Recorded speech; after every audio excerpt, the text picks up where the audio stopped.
বিদ্যালয়হীন গ্রাম ময়মনসিংহের সাধুপাড়ায় বিদ্যালয় প্রতিষ্ঠা করে দৃষ্টান্ত স্থাপন করেছেন বিশেষ চাহিদা সম্পন্ন উচ্চশিক্ষিত তরুণ ফারুক আহমেদ। শিক্ষাবিদরা বলছেন, ফারুকের এমন কার্যক্রমে বদলে যাবে গ্রামীণ জনপদের শিক্ষার চালচিত্র। ফারুকের বদলে যাওয়া জীবন নিয়ে মোস্তফা মল্লিকের দুপর্বের রিপোর্টের আজ রয়েছে শেষ পর্ব।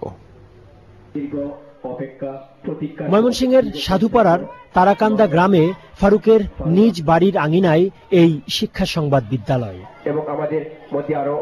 2017 শিক্ষাবর্ষে 2 শিফটে শিশু ও প্রথম শ্রেণীতে এ বিদ্যালয়ে ভর্তি হয়েছে 50 জন শিক্ষার্থী।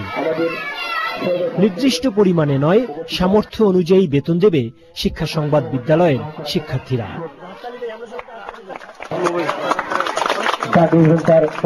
উদ্বোধনী অনুষ্ঠানে আনন্দমোহন কলেজের অধ্যক্ষ সহ 5 জন অধ্যাপক উপস্থিত ছিলেন।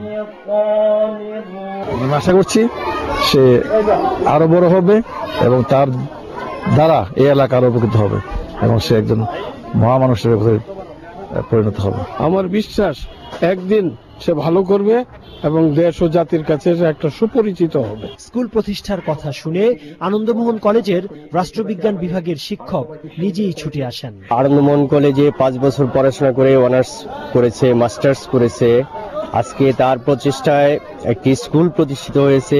আমি মনে করি সারা দেশে এটি একটি নজির সৃষ্টি হয়েছে। তত্ত্বাবধায়ক সরকারের সাবেক উপদেষ্টা রাশেদা কে চৌধুরী বলেন, সমাজের জন্য এমন ফারুকরাই দৃষ্টান্ত। ময়মনসিংহের ফারুকের যে এই যে ঘটনাটি, এটা যে কারো মনকে, যে কারো বিবেককেই কিন্তু নাড়াতে পারে।